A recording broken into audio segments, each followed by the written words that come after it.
In this video, I am going to make an epic quilt using only scraps. And my plan is to use all my scraps once and for all. I've been struggling with my scraps for years. I cannot stand to look at that bag anymore. Sometimes I just want to throw them all away and be done with it. Each time I sew, I create more scraps. So the pile keeps growing. This was one of the hardest, most frustrating videos I have ever done. But surprisingly enough, from this mess came one of my favorite quilts of all times. This is more than just a video, it's an intervention. Every year, tons of textile waste end up in landfills when most of them could have been repurposed. Our planet is sinking in trash, guys, and we can do something about it. And that's what this video is all about. We can use anything for this project. Old clothes and linen, leftover fabric strips like I'm doing, any kind of fabric you can cut your strips out of. And why is it so hard to use our scraps? Lack of time and patience in a nutshell. Sorting through scraps is harder than getting brand new fabric and cutting into that, right? As we speak, I have wasted an hour going through my stash pile looking for strips like these that I need for this project. So yeah, it's nerve-wracking. I get it. I totally get it. I am done, guys, finally. Let's chop all of these into 2.5 strips. I have made it my mission to finish off my leftover stash, and I am not backing down, guys. And I found that scraps are actually precious and full of potential for making awesome, jaw-dropping, beautiful things, like the quilt we're making today.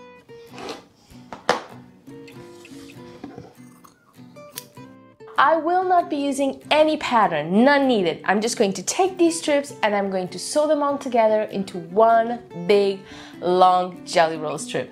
And this is one of the most fun parts for me because I just get to take strips of fabric, sew them together. It's a really relaxed process. As long as I don't get two in the same color together, I'm good. So let's go in the flow. I'm curious, what kind of scraps does your pile have? For me, it's strips. Definitely strips. I could build so many jelly rolls out of the strips I have left over. That's why I'm doing this. Is it your strips as well? Or maybe squares, triangles, something else? Let me know in a comment. This is a quilt that is perfect for every quilter level, okay? There's not much technique involved, just a lot of free-flowing, relaxed sewing and a lot of fun. I am trying to make a 25 by 25 inch piece with these strips, but we'll see. The strips call the shots here today. Let's see how far we go with them. As you may imagine, there are more scraps in my leftover fabric pile than just strips. I get all kinds of shapes and all kinds of colors. Now guys, you do not have to tackle all your scrap pile at once. You can take a few hours out of your weekend or your vacation or do teeny tiny projects with them until they're all gone. Last weekend I was traveling, but I also wanted to sew, of course. So I just took Pinky here with me to see how well this works outside. This is a portable Bluetooth thermal printer. It's by MUNBYN and they are the sponsor for today's video. Let me show you how awesome this is, guys. You don't need power, it's ink-free, you don't even need a laptop. All you need is your phone, some thermal paper that is BPA and BPS free, by the way, so totally safe, and that's it.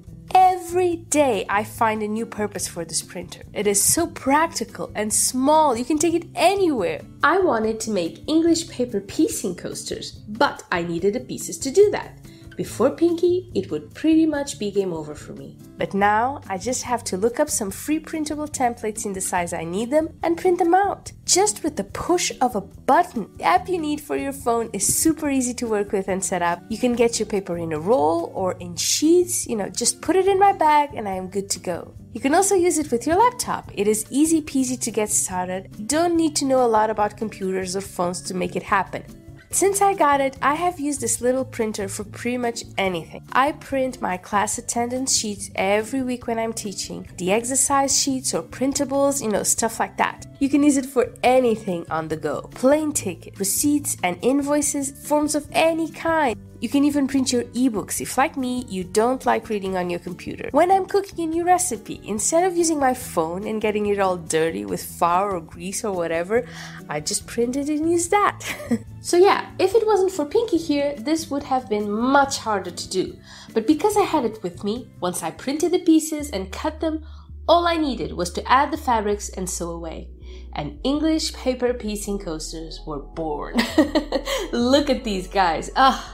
And just being able to take this anywhere with you without having to worry about battery life or supplies of any kind. It's also eco-friendly, clean, quiet, and very fast. And the paper isn't expensive at all. And look at what I'm doing here. I'm in the middle of nowhere with just my phone and Pinky here, and I'm printing all I need just by clicking on a button. That's it. If this is something you would like to try, there is a 5% discount you can use, and I'm leaving all the links you need in the description. This is our long jelly roll strip. Catch!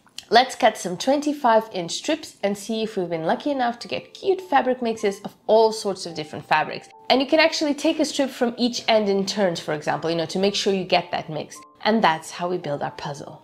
This is what we'll be doing until we have, enough strips to cover 25 inches plus the seam allowance.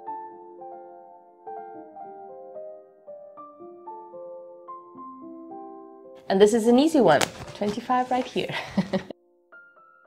I think I overdid it actually. I've oversewn. And this is still repurposing, okay? This is a very old sheet, and that's what we're using today as our backing fabric. I had to, I just love it. So our generous scrap pile has given us way more than 25 by 25, and it is filled with color and different fabrics that work surprisingly well considering we did not plan this at all. Time to sew these all together, and yes, I am doing quilt as you go. I have got my backing fabric and my batting all set up. One of the most awesome things for me about using scraps are the memories. The older the fabrics, the better. I absolutely love looking at fabric and remembering when I got it. A lot of this fabric was bought for orders for my Etsy shop, but there also was a lot of them that I just got for gifts I wanted to make, for loved ones, having babies, for pets, some of which are no longer with us. How stinking cute is this, guys? It is gorgeous. Let's keep going. I know this is looking, a little familiar, looking like a little bit of a brick wall, but it isn't. This one, I have no idea what it's called. If you know the name of it, please let me know. I'm the worst with quilt block names.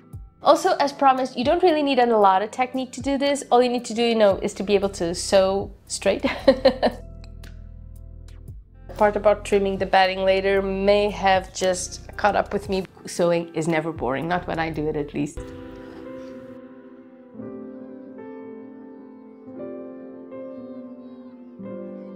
Fishes are so gorgeous. I love these fishes.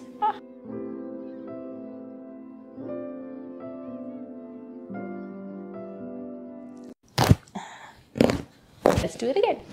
Most recently, I've been getting specific fabrics for specific projects to make for you guys here on YouTube or on Patreon, like that beautiful rainbow jelly roll strips I'm using for the Bargellos. Have you checked that out, guys? It is the most stunning thing I've ever done.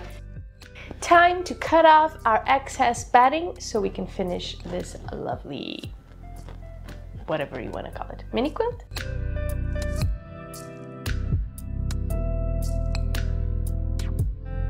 I am so freaking scared to cut the backing fabric, guys.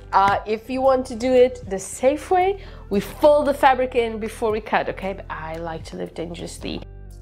And guys, you know the drill. Let's self-bind, fold it twice, and we're good to go.